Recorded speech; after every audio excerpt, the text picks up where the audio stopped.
Calculate करना था, ठीक है। चेक करते हैं, देखो अब हमें ना दो इक्वेशंस का यूज करना है, कंजर्वेशन ऑफ एंगुलर मोमेंटम और कंजर्वेशन ऑफ एनर्जी। पहले इन दोनों इक्वेशंस को कंपेयर करो। अगर मैं कंजर्वेशन ऑफ एंगुलर मोमेंटम का यूज करूं, देखना एक बार इन दोनों इक्वेशंस को कंपेयर करो।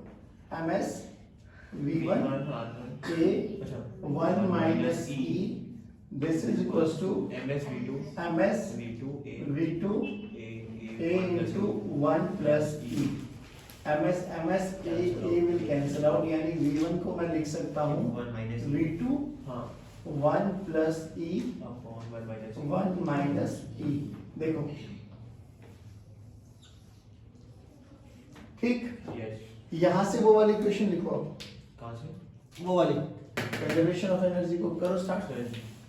Minus G M P R की वैल्यू रख दो बेटा, ए 1 माइनस ई प्लस 1/2 v1 का स्क्वायर, v1 ये रहा, तो ये पूरा लिखना तो है। ये हाँ लिखो ना इसको, v2 का square plus E 1 plus e by 1 minus e का whole square is equal to, उधर देखो सर वो माइनस ऑफ वो रेस कर दो सर, g लिखा रहने दो, माइनस जी एमपी अपॉन में 1 प्लस e, हां ए भी आएगा, ए भी तो आएगा, बिल्कुल आएगा, a into 1 plus e plus half of v2 का स्क्वायर। परफेक्ट, उधर v1 नहीं आएगा। अच्छा इधर नहीं, मैंने v1 का एलिमिनेट कर दिया ना। अब देखो क्या करो, इसको इधर लेके आ जाओ, v2 को एक तरफ लेके आ जाओ। चलो करना एक बार, ये एज इट इज रखी रहने दो। तो minus G M T by A, ये इधर जाके प्लस हो जाएगा। कौन? मैंने इस वाले का, अच्छा हाँ, इधर जाके प्लस में करो ना, तो G M T by A common ले लियो, तो minus 1 by 1 minus E plus 1 by 1 plus ई।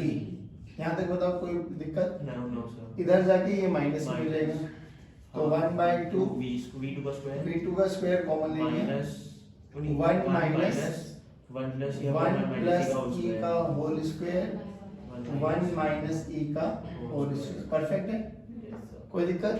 आप देखो एलसीएम ले लो बेटा, यहाँ पे 1 plus a plus b a minus b, देखो इधर क्या आ गया, g M P by a 1 plus E 1 plus e को आगे ले लो, एलसीएम ले लो, माइनस 1 स्क्वायर माइनस ई का स्क्वायर माइनस ई का e का स्क्वायर। ये तो समझ में आता है ना, Yes. यानी मैं 1 माइनस e का स्क्वायर लिख सकता हूँ। हाँ, इसको इधर लेके आ जाओ, माइनस इसको इधर लेके आ जाओ, -1 माइनस ई, तो देखो minus 1 minus e plus 1 minus e, क्या बचा? सर ये बच गया माइनस जीरो। पक्का लिख दो टू, कुछ गड़बड़ ना हो जाए, हाँ। इस चीज का ध्यान रखना। इधर आ जाओ, 1/2 v2 का स्क्वायर 1/2 v2 का स्क्वायर, -2 ही बचेगा, -2 ही प्लस आगे माइनस बचेगा। अरे तुम इधर बेटे बेटे नहीं नहीं पैनिक मत होना प्लीज, -2 स्ट्रेस ही मत लो, हो जाए कोई नहीं, मैं समझ गया ना मैथ्स कितना अच्छा है तुम्हारा। इधर रखो, ये बना -1 माइनस ई -2 प्लस, अरे रुको तो सही, +1 और माइनस ई, 1 ने 1 को मारा, ई -2 ई, कोई नहीं ठीक है, परफेक्ट, कोई परेशान मत हो, ठीक है बच्चे। इधर आ जाओ, इधर देखो 1 माइनस ई का स्क्वायर, नीचे एलसीएम 1 माइनस ई का होल स्क्वायर, यहाँ क्या बचा बच्चों, 1 माइनस ई का whole square minus 1 plus E का होल स्क्वायर। सोल्व करना आता है, ए प्लस बी का होल स्क्वायर का फॉर्मूला लगाओ, यहाँ पे वो लगाओ, तो देखो A square plus B square minus 2ab। चलो मैं लिख ही देता हूँ, साथ के साथ लिख लो एक बार, 1/2 1 माइनस ई का स्क्वायर कॉमन ले लो, और v2 का स्क्वायर इधर आ गया बेटा, देखो प्लस a का स्क्वायर प्लस e का square minus 2e plus minus, ठीक है, सारे माइनस होते चले जाएंगे, तो 1 माइनस e का स्क्वायर -2 बाबू, -2 नहीं प्लस है ना, बाहर में माइनस भी तो है, -2, ठीक है। अब देखो +1 -1 कैंसिल आउट, a का स्क्वायर प्लस b का स्क्वायर ना, ये भी कैंसिल आउट, यहाँ पे बना -4e। इधर देखो ध्यान से, इधर बना -4e, इधर बना, इधर जाके अच्छा ये 2 को इधर पहुंचा दो तो इधर भी क्या बन गया 4। परफेक्ट। तो मैं कह सकता हूँ इस -4e ने ये -4e को भी मार दिया। Yes. अरे बोलो भाई। Yes. तो अब देखो क्या बचा, ध्यान रखना बस अब। अच्छा इसने इसको भी मार दिया, सही बोल रहा हूँ? Yes, sir. परफेक्ट। अब देखो क्या बचा, जी एम पी बाय ए, पहली बात ये सब कैंसिल आउट हो गया, इधर बचा हाँ, ध्यान से सुनना एक, please pay attention. 4e cancel out. हाँ। तो देखो यहाँ पे क्या बचा, V2. एक सेकंड रुको ना बेटा, ये बना 1 माइनस ई का होल स्क्वायर, 1 माइनस ई का स्क्वायर। इसको मैं लिख सकता हूँ 1 माइनस ई 1 प्लस ई। परफेक्ट है। 1 प्लस ई 1 माइनस ई, यहाँ से कैंसिल आउट होता हुआ दिखाई देगा। यहाँ पे लिख दिया मैंने 1 माइनस ई और यहाँ पे लिख दिया 1 प्लस ई। अभी लिख सकता हूँ ए स्क्वायर माइनस बी स्क्वायर को ए माइनस बी ए प्लस बी, नया है पक्का। इज इक्वल्स टू देखो क्या बन गई, v2 का स्क्वायर 1 माइनस ई का होल स्क्वायर। देखो ध्यान से, 1 माइनस ई ने 1 माइनस ई को मारा, तो G M P by A 1 plus E, इधर आ गया 1 माइनस ई। तो v2 की वैल्यू यहाँ से क्या आती हुई दिखाई देगी, v2 is equals to under root of GMP by A GMP by A by A into 1 minus E. ऊपर 1 माइनस ई, नीचे 1 plus E, 1 minus E by 1 plus E. अच्छा बच्चों ये आ गया मेरा v2। v1 बोलो, कुछ भी चेंज नहीं करना आपको, जी एम पी बाई ए ठीक रहेगा, ये 1 प्लस ई हो जाएगा और ये 1 माइनस ई हो जाएगा, बस इतना सा वेरिएशन है। यानी अगर मैं हाँ v1 लिखना चाहूँ तो v1 बोलो, देखो क्या आ गया, v1 this is equals to under root of GMP by A G M P by A 1 plus E by 1 minus E. पहले कोई मुश्किल नहीं था कैलकुलेशन, थोड़ा सा अगर लॉजिकली लगाते तो यू विल फाइंड कि v1 v2 निकल जाता है, कोई मुश्किल है नहीं। अब एक बात और बताओ, v1 v2 में क्या कहीं पर भी मास ऑफ सैटेलाइट का यूज हुआ? नहीं। मास ऑफ प्लेनेट, एसेंट्रिसिटी क्या है और सेमी मेजर एक्सिस क्या है? नहीं आया बच्चों? आ गया। पक्की बात है। अब इसका यूज करते हुए हमें थर्ड लॉ प्रूव करना है, ध्यान रखेंगे अभी हम लोगों ने। कैलकुलस का फर्स्ट लॉ था ये, सेकंड लॉ के अगर अभी सेकंड लॉ पे आऊंगा, पर पहले ये बताओ क्या ये सब चीजें समझ में आए? एक बार मैं रिकैप करता हूँ कि हमने क्या पढ़ा।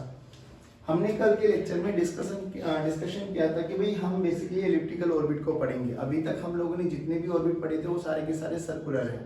95 to 98% जितने भी न्यूमेरिकल्स आएंगे वो आएंगे भी सर्कुलर ऑर्बिट को ही मानते हुए। बट फिर भी अगर आ जाए तो हमें ये सब चीजें समझ में आनी चाहिए कि ये हमारा ओरिजिन, इससे यहाँ पर एक फोकस है जिसकी दूरी ओरिजिन से फोकस के बीच की दूरी ए ही है, इधर भी ए ही है। अगर इन दोनों फोकस में से कहीं पर भी किसी भी एक पॉइंट पर आप प्लेनेट को फिक्स कर देते हो तो उस प्लेनेट से जो भी पास वाला डिस्टेंस होगा, दैट इज मिनिमम डिस्टेंस, उसको हम बोलते हैं पेरिजी। उसके दूर वाले को बोलते हैं अपोजी। पेरिजी को यहाँ पर हम लोगों ने रिप्रेजेंट किया R1 और यहाँ पे रिप्रेजेंट किया R2। R1 का फॉर्मूला बना बेटा a into 1 minus E, R2 का फॉर्मूला बना a इंटू 1 प्लस ई। सबसे कम से कम डिस्टेंस ये होगा, सबसे ज्यादा से ज्यादा डिस्टेंस ये होगा, बाकी सारे डिस्टेंस इन दोनों के बीच में लाई करने वाले हैं। पेरिजी और एपोजी ही केवल दो ऐसे पॉइंट्स हैं जहां पर वेलोसिटी और पोजीशन वेक्टर के बीच में एंगल 90 डिग्री रहने वाला है। तो हम लोगों ने इन सब चीजों को पढ़ते हुए हम लोगों ने यहाँ पर कंजर्वेशन ऑफ एंगुलर मोमेंटम कल प्रूव कर दिया था। हमने एक चीज और बोला था कि इस केस में कभी भी ऐसे मत लिखना कि यहाँ पर gravitation force is responsible for providing centripetal force, क्योंकि जी m1 m2 by r square और is equal to mv square by r में वहां पे जो r था वो रेडियस ऑफ कर्वेचर था, यहाँ पे रेडियस ऑफ कर्वेचर नहीं है। यहाँ पे सेमी मेजर और माइनर, सेमी और माइनर एक्सिस के बीच में बात करने वाले। तो इन न्यूमेरिकल्स को करने के लिए दो ही अप्रोच हमेशा दिमाग में लगानी पड़ेगी। कौन कौन सी? एक तो कंजर्वेशन ऑफ एंगुलर मोमेंटम, हाँ एंगुलर मोमेंटम कंजर्व रहेगा किसी भी प्लेनेट के अप्रोच, चाहे वो यहाँ पे रखो चाहे वो यहाँ पे रखो, और कंजर्वेशन ऑफ एनर्जी। इन दोनों का यूज करते हुए हमने v1 और v2 निकाल लिया। अब ये v1 और v2 दो स्टैंडर्ड वेलोसिटी है, दीज आर स्टैंडर्ड वेलोसिटी, क्योंकि v1 और v2 अगर यहाँ पे रख दोगे तो ये v1 बन जाएगा, यहाँ पे रख दोगे तो ये v1, मतलब डिपेंडिंग अपॉन की प्लेनेट किधर है। नहीं आया समझ में? अब ध्यान से देख, v1 और v2 को कंपेयर कर, v1 और v2 को कंपेयर कर। यहाँ पे 1 प्लस ई आ रहा है, यहाँ पे 1 माइनस ई आ रहा है, किसका डिनोमिनेटर छोटा है? v1 का। तो v1 की स्पीड बढ़ने वाली है। कल हम लोगों ने ये लेक्चर को वाइंड अप किया था कि पहली बात तो ऐसे याद करो, जो भी सैटेलाइट जैसे ही वो प्लेनेट के अप्रोच आती है, पास आती है, पैरिस की तरफ बढ़ रही होती है, उसकी स्पीड इंक्रीज हो जाती है, मैक्सिमम हो जाती है। यहाँ पर नहीं आया समझ में? फिर यहाँ से यहाँ डिक्रीज होते हुए चली जाएगी, फिर यहाँ से यहाँ इंक्रीज होते हुए चली जाएगी। इतना समझ में आया? अब इसका सेकंड लॉ देखो। सेकंड लॉ का प्रूव कराने से पहले ये बताओ, ये तुम्हें बेसिक चीजें समझ में आई? अब इसको ना 5 मिनट का समय दे रहा हूँ, ये v1 v2 की वैल्यू जल्दी इक्वेट कर लो। कोशिश करना बिना बोर्ड पे देखे लिखो। सेकंड लॉ क्या कहता है? सेकंड लॉ मतलब बहुत आसान भी है और इससे बहुत ऑब्जेक्टिव क्वेश्चंस पूछे भी जाते हैं। पहले समझ लो भाई, ये हमारा इलेक्ट्रिकल ऑर्बिट, ठीक है। मान लो हमारा प्लेनेट यहाँ पे कहीं पे भी रख सकते हैं, यहाँ पे रखो, यहाँ पे रखो, one and the same thing, कोई दिक्कत वाली बात नहीं। अब ये क्या बन गई? पैरिजी, और ये क्या बन गई? एपोजी।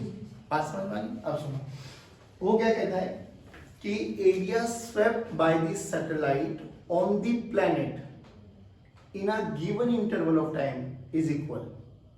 अभी आई टेल यू कैसे। वो ये कहता है कि मान लो कि सैटेलाइट यहां से यहां तक 1 सेकंड में आई, ठीक। मान लो ये t = 1, t = 2, और यहां से t = 4 और यहां t = 5। 1 सेकंड में इतना, 1 से तो ये वाला एरिया और ये वाला एरिया दोनों क्या होंगे? सेम। ये कहते हैं, यानी वो कहता है कि एरियल वेलोसिटी कांस्टेंट है। एरियल वेलोसिटी का मतलब क्या है? यहाँ पर dA/dt कांस्टेंट है। ये हमें प्रूव करना है। चलो अब इसका प्रूफ देखो। अब ये समझ भी लेना, इसका एक लाइन बड़ी इंपॉर्टेंट है। Area swept by the satellite on the planet in a fix interval of time is always constant. Satellite ही तो रिवॉल्व करेगी, तो सैटेलाइट यहां से यहां तक आई t टाइम में, यहां से यहां तक आई t टाइम में, तो area swept by the satellite on the planet in a given interval is always constant. ये कहता है। अब इसका छोटा सा प्रूफ देखो क्या होता है। देखिए भाई, ये हमारा वही एलिप्टिकल ऑर्बिट, ये हमारा x एक्सिस y एक्सिस। मान लो बाबू किसी भी इंस्टेंट पर मेरी सैटेलाइट यहां पर थी, ठीक। ये मेरा प्लेनेट, डन है बाबा। This is mass of planet, this is mass of satellite. चलिए अब जब यहां पर है तो इसके पास कोई ना कोई वेलोसिटी तो होगी। लेट्स से उस समय पे इसकी जो वेलोसिटी है दैट इज v, और यहां से यहां हमारे पास ये है r, ठीक। अब बहुत छोटे से टाइम dt टाइम में, बहुत छोटे से टाइम dt टाइम में ये कितना चला होगा? v × dt। अब देख, वैसे तो स्पीड कॉन्टिन्यूसली चेंज कर रही है, बट dt टाइम बहुत बड़ा बहुत छोटा। क्या इतना छोटा मैं ये मान सकता हूं कि ये v में कोई ज्यादा चेंज नहीं आया होगा? तो बहुत छोटे से टाइम में मान लो वो यहां से यहां तक आ गया, तो ये एरिया हमें कैलकुलेट करना। बात समझ में आई? ये छोटा सा एरिया, इसको थोड़ा इलार्ज करके बनाता हूं। ये मेरा प्लेनेट, ये मेरी सैटेलाइट, यहां से यहां आ गई है dt टाइम में, ठीक। ये समझ में आया? तो मैं ये मान के चल सकता हूं कि ये एक स्ट्रेट लाइन है, वो बहुत छोटी सी लाइन है, बहुत छोटा सा डिस्टेंस है। ये जूम इन करके दिखा रहा हूं इतना बड़ा, तो ये डिस्टेंस कितना हो जाएगा बेटा? Speed into time, speed into time. तो a से b तक का डिस्टेंस हो गया हमारे पास स्पीड इनटू टाइम। परफेक्ट। ये मेरे पास r था बाबा, ये मेरे पास इधर v था। तो what is the angle between r vector and v vector? ये मान लो ये थीटा एंगल है। तो बताओ ये एंगल कितना बन गया बच्चों? 180 माइनस, सारे बच्चों बोलो 180 माइनस, तो 180 माइनस थीटा। चलिए अब ये एक ट्रायंगल बन गया। ध्यान से देख, ट्रायंगल का एरिया निकालना आता है हाफ इंटू बेस इंटू। अब मुझे हाइट नहीं पता तो चुपचाप यहां से बेस पे क्या डाल दो? एक परपेंडिकुलर h। तो एरिया बोलो, एरिया छोटा सा एरिया कितना आ गया बाबा? dA this is equals to half into base into height. पहले बताओ ये समझ में आ रहा है? अब ध्यान से देखो, हाफ तो हाफ रहेगा बाबू, बेस मेरा r है इंटू हाइट। अब h को निकाल दे in terms of v dt। ध्यान से देखो, ये एक राइट एंगल ट्रायंगल बन गया। ये 180 माइनस थीटा, ये v dt, तो v dt के दो कंपोनेंट करो, एक ये बन जाएगा v dt cos 180 minus theta, ये बन जाएगा v dt sin 180 minus theta. ध्यान से देखो h की वैल्यू क्या बन गई बच्चों, v dt sin of 180 minus theta. ध्यान से देखो 180 माइनस थीटा बोले तो साइन सेकंड क्वाड्रेंट में, और सेकंड क्वाड्रेंट में साइन पॉजिटिव रहते हैं और साइन का साइन रहेगा क्योंकि 180 में प्लस माइनस का समेशन है। तो h की वैल्यू कितनी आ गई बच्चों, v dt sin of theta. रखो यहाँ पे dA की वैल्यू देखो बाबू, half into R into v into dt into sine of theta. Perfect. ध्यान से देख, अगर इस इक्वेशन को मैं ms से मल्टीप्लाई और ms से डिवाइड करूं तो कोई दिक्कत नहीं है। तो multiply and divide by ms। ms क्या है यहाँ पे, मास ऑफ सैटेलाइट। परफेक्ट। चलो करो एक बारी, देखो dA this is equals to 1/2 r into v into sine theta into ms by ms into dt। Now याद करो कल आपको 3 जगह मैंने एंगुलर मोमेंटम लिखना सिखाया था, पेरिजी पर, एपोजी पर और किसी भी जनरल पॉइंट पर। पेरिजी पे लिखना सिखाया था ms v1 r1, क्योंकि v और r के बीच में 90 डिग्री एंगल बन रहा था। दूसरे पॉइंट पे क्या लिखा हुआ था, ms v2 r2। किसी भी जनरल पॉइंट पे क्या लिखा था, ms vr sin theta, ms vr sin theta. तो ये क्या बन गया, एंगुलर मोमेंटम। क्या बन गया बाबा, एंगुलर मोमेंटम। सारे बोलो ना, एंगुलर मोमेंटम। तो dA by dt लेके आओ इधर, dA by dt देखो 1/2 angular momentum is represented by L divided by ms। पहले बताओ dA by dt 1/2 कांस्टेंट है, L कांस्टेंट है, ms कांस्टेंट है, तो क्या dA by dt कांस्टेंट आ गया। इस dA by dt को बोलते हैं हम एरियल वेलोसिटी। क्या बोलते हैं, एरियल वेलोसिटी। सारे बोलो, एरियल वेलोसिटी। सारे बोलो, एरियल वेलोसिटी। परफेक्ट। नहीं आया समझ में, तो वो ये कहता है कि area swept by the satellite on planet in a fixed interval of time is always constant. जैसे कि फॉर एग्जांपल एक बहुत बेसिक सा क्वेश्चन पूछता हूं, आप बता देंगे। बोला गया कि ये हमारे पास एक कोई भी सैटेलाइट है, वो इलिप्टिकल ऑर्बिट में मूव कर रही थी, ठीक बाबू। बताओ किधर माने प्लेनेट को, कौन से फोकाई पे माने, लेफ्ट राइट, लेफ्ट मान लेते, ये लेफ्ट पे हम लोगों ने अपना प्लेनेट मान लिया, ठीक। बोला गया यहां से यहां तक सैटेलाइट को जाने में, यहां से यहां तक सैटेलाइट को जाने में लगा t1 का समय, और यहां से यहां तक आने में लगा t2 का समय। Find out the relation between t1 and t2। क्या t1 इक्वल्स टू t2 है, क्या t1 is greater than t2 है, या t2 is greater than t1 है। ठीक है, लिख दो। तो t1 is equals to t2, A option. B के साथ जाओगे t1 is greater than t2, या सी के साथ जाओगे t2 is greater than t1। Definition अगर किसी बच्चे को याद है तो वो बहुत इजीली आंसर निकाल सकता है। क्या बोला, area swept by the satellite on the planet in a given interval will remain constant. बस ये देख ले कि अगर दोनों का एरिया सेम आ रहा है तो t1 t2 बराबर हो जाएंगे। एक का एरिया छोटा है, एक का एरिया बड़ा है, तो एक छोटा हो जाएगा और एक बड़ा। अब देख, एरिया स्वेप्ट बाय दी, अब सैटेलाइट पहले यहाँ पे थी, फिर यहाँ पे पहुंची, तो t1 टाइम में तो ये एरिया स्वेप्ट किया, ये वाला नहीं आया, फिर यहां से यहां पर आई तो दूसरे टाइम में ये वाला एरिया किया। इसको a1 बोल दूं और इसको a2 बोल दूं, बोल ध्यान से देख कौन सा एरिया ज्यादा है, a1। तो किस में ज्यादा टाइम लगा होगा, a1 में। तो कौन सा ऑप्शन ठीक है, खत्म। नहीं आया, पक्का। एक और बोलो, आ जाओ आ जाओ आ जाओ, बोलो प्लेनेट किधर मानो, राइट राइट, राइट बोले तो इधर है, परफेक्ट।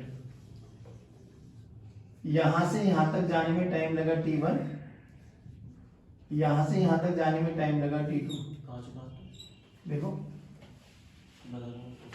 यहां से यहां तक जाने में टाइम लगा t1 और यहां से यहां तक आने में टाइम लगा t2।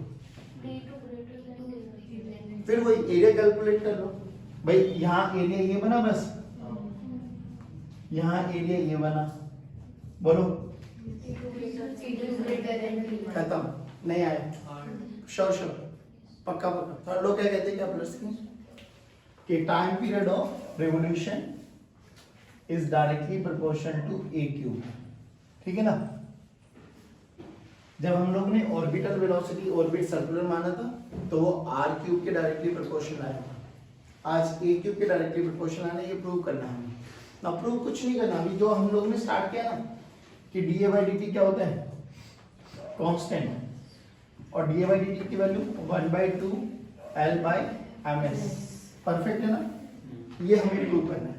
अब देखो भाई, मान लो कि जो भी सैटेलाइट आपकी चल रही थी उसने यहां से, ये हमारा प्लेनेट, ये हमारा प्लेनेट और ये हमारी सैटेलाइट, यहां से स्टार्ट किया और घूम के ना वापसी इसी पॉइंट तक आ गए, यानी ये कंप्लीट रिवोल्यूशन।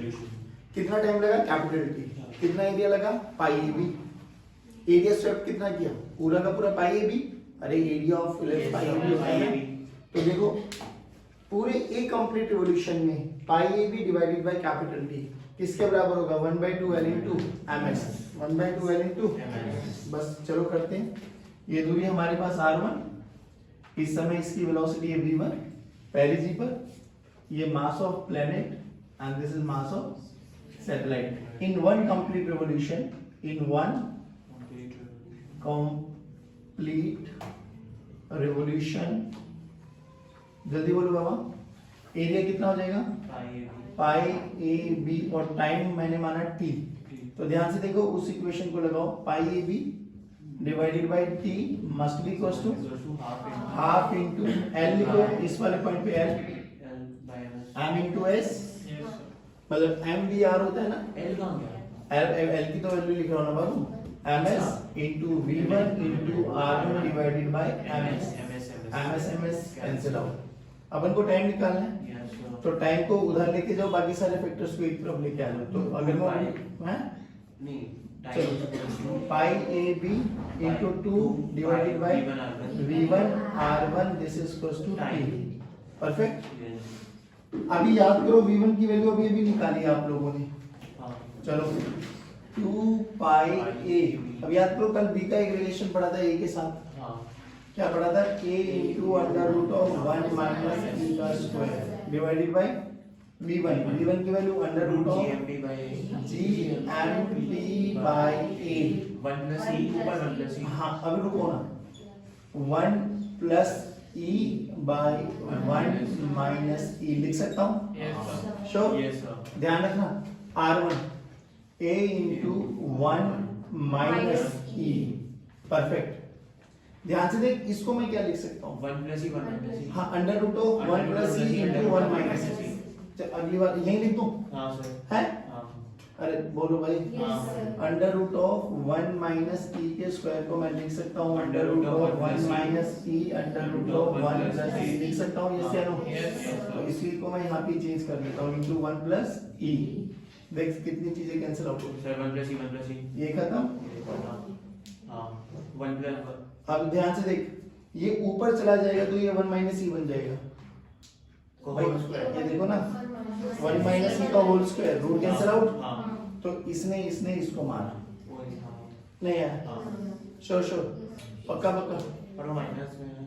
कौन सा माइनस में है, अच्छा ठीक है। अरे ये ठीक है उस जगह स्क्वायर हो जाएगा ना, इतना समझ में आया। हाँ। तो ये किसके बराबर है, टाइम।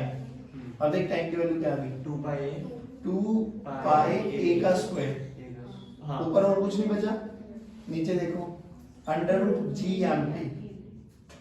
नीचे a की पावर 1/2 है, वो भी ऊपर चला गया। सर ये का स्क्वायर कैसे है ऊपर? अरे a इंटू a ये माइनस क्या कैंसिल हो जाएगा। सर उसको ना अच्छा हाँ परफेक्ट। तो ऊपर बचा a, ठीक डन है।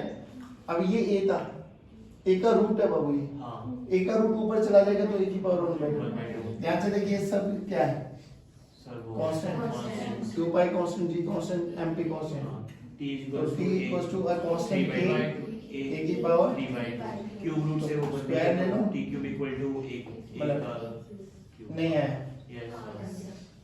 पहले तो ये समझ में आया नहीं आया, पक्की बात। This is all about your Kepler's law. Kepler's law बता भी दिए, उसके प्रूफ भी बता दिए। प्लीज मेक इट श्योर कि आप लोगों को ये रिजल्ट के साथ याद हो ना। एक छोटी सी चीज और याद करो, आप लोगों ने 11th में एटम्स पढ़ा होगा, पढ़ा है? ठीक है ना। ये एटम पे क्यों बोलो, क्योंकि ये आपको याद करो, ये प्लेनेट के चारों तरफ सैटेलाइट घूम रही है, कुछ कुछ तुम्हें ऐसे ही याद नहीं रहा होगा। प्रोटॉन मतलब न्यूक्लियस के चारों तरफ प्रोटॉन। एग्जैक्टली। अब सुनो, अगर मैं सर्कुलर ऑर्बिट मान के चल रहा हूँ, है ना, अगर मैं सर्कुलर ऑर्बिट मान के चल रहा हूँ, तो ये मेरे पास एक प्लेनेट और इसके चारों तरफ घूम रहा है एक satellite. This is mass of planet and this is mass of. एक चीज याद रखना मैं भूल गया, हम लोगों ने मास ऑफ प्लेनेट को स्टेशनरी माना हुआ है, घुमा हम सैटेलाइट को रहे। चलिए, इन दोनों के बीच की दूरी छोटा r। चलो बताना इस पॉइंट पर, मान ली इसके पास वेलोसिटी v जो कि ये सर्कुलर ऑर्बिट कर रहा है, तो सर्कुलर ऑर्बिट में v तो कभी चेंज नहीं होगा। तो हमने बोला किसी भी इंस्टेंट पर v रहेगा, r रहेगा, तो एंगुलर मोमेंटम कंजर्व रहेगा। पहली बात, किसी भी इंस्टेंट पर इसके पास कितनी पोटेंशियल एनर्जी और काइनेटिक एनर्जी होगी, लिख सकते हैं? बिल्कुल। तो पहले लिखो पोटेंशियल एनर्जी, बोलना potential energy minus G M S M P by R, पक्का। अब बोलो काइनेटिक एनर्जी किसी भी इंस्टेंट पर half M S into V का स्क्वायर। अब याद करो ये कितनी स्पीड से घूम रहा है उसको बोलते हैं ऑर्बिटल स्पीड। ऑर्बिटल स्पीड की वैल्यू कल ही निकलवाई थी आप लोगों ने, under root G M P by R. ऐसे मत देखो, under root G M P by V की वैल्यू देखो,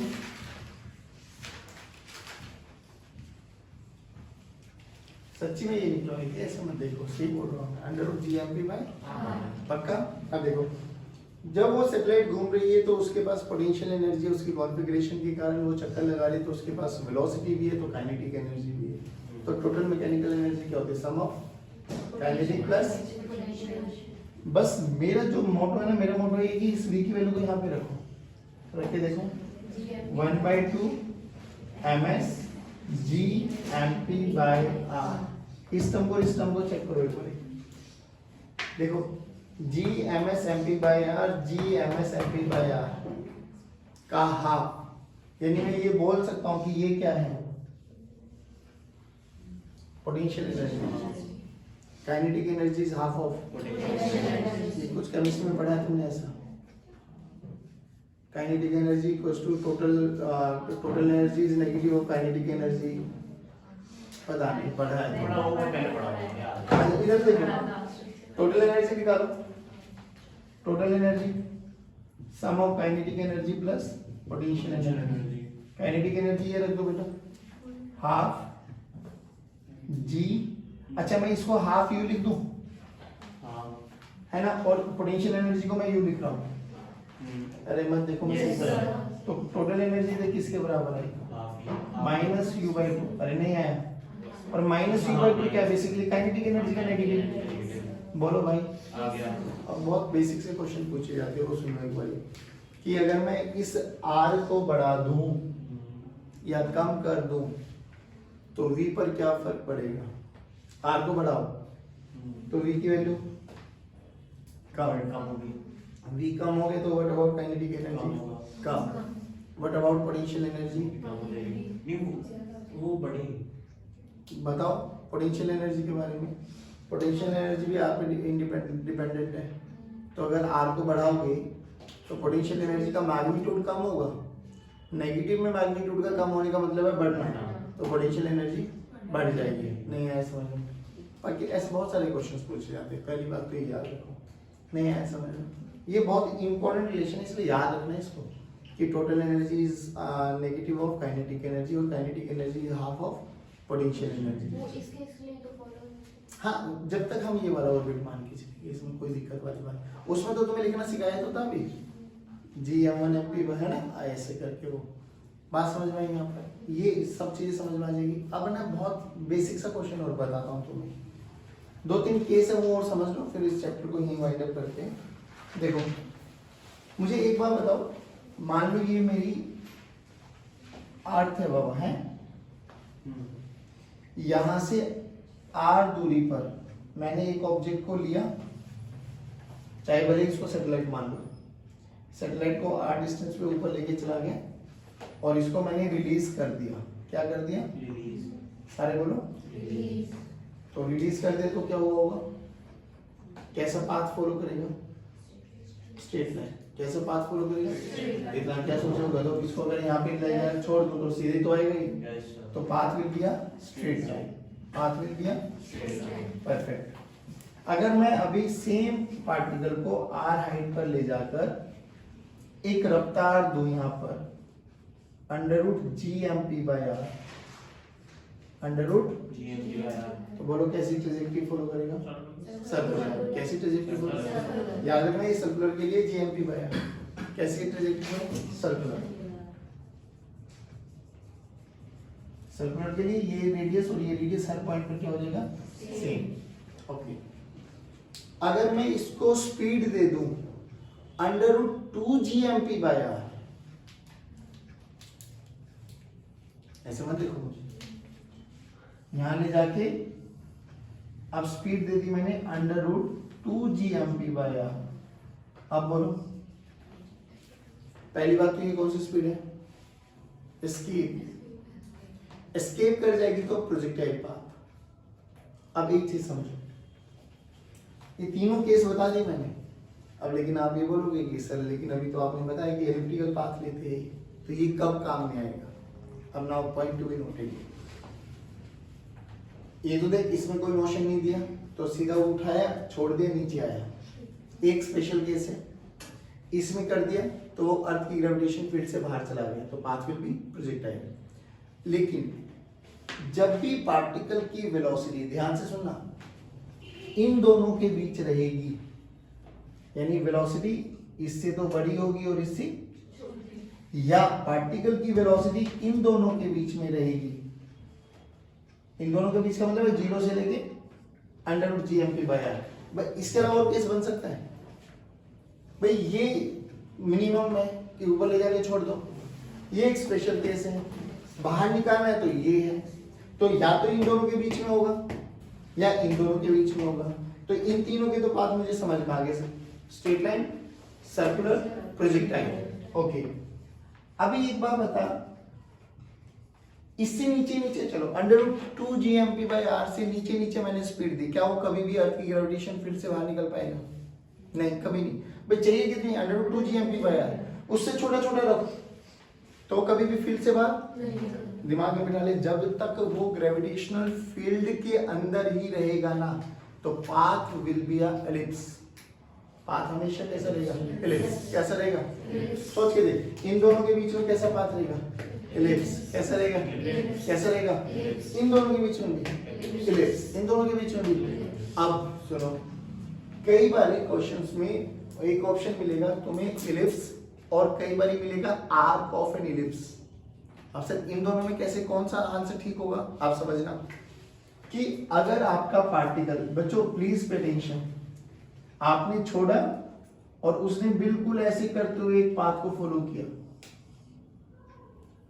मतलब यहां से छोड़ा आपने और वो ऐसे करते हुए एक पाथ को फॉलो किया, मतलब समझ लो कि अर्थ की पेरिफेरी से बिल्कुल स्ट्राइक करते हुए, बिल्कुल टक्कर, मतलब बिल्कुल पैरेलल निकल के चला गया, है ना? तो भी कैसा पाथ है? एलिप्स। कैसा बात है? और अगर एक स्पेशल केस आ जाए कि जिस भी सैटेलाइट को आपने प्रोजेक्ट किया वो गई और टकरा के अर्थ पर ही टकरा गई, अर्थ पर ही टकरा गई, बट अभी भी अर्थ के इन्फ्लुएंस के अंदर है, तो क्या पाथ हो जाएगा? Arc of ellipse. क्या हो जाएगा बेटा? सारे बोलो। भाई ये 5-6 ट्रेजेक्टरी और याद कर लो, इसके अलावा और कोई ज्यादा पूछा नहीं करता इसमें। दोबारा सुनो, अगर वो बोल दिया कि एक प्रोजेक्टाइल को छोड़ा गया और वो अर्थ से टकरा गया, अर्थ से टकरा गया तो आर्क ऑफ एलिप्स, नहीं टकराया तो जब तक वो ग्रेविटेशन फील्ड में रहेगा तब तक हमेशा एलिप्स। बाहर निकल गया तो प्रोजेक्टाइल, छोड़ दिया, रिलीज कर दिया तो स्ट्रेट लाइन। और ये तो एक स्पेशल केस है। नहीं आया समझ? दोबारा बोलो, छोड़ दिया तो √g_m_p/r, 2 GMP by R, GMP by under root GMP by R और under root 2 GMP by R के बीच में इलिप्स, इसके बीच में इलिप्स और arc of ellipse. Arc of ellipse होगा तो टकरा जाएगा, नहीं आया इसमें, पक्की बात है। चलिए जय हिंद।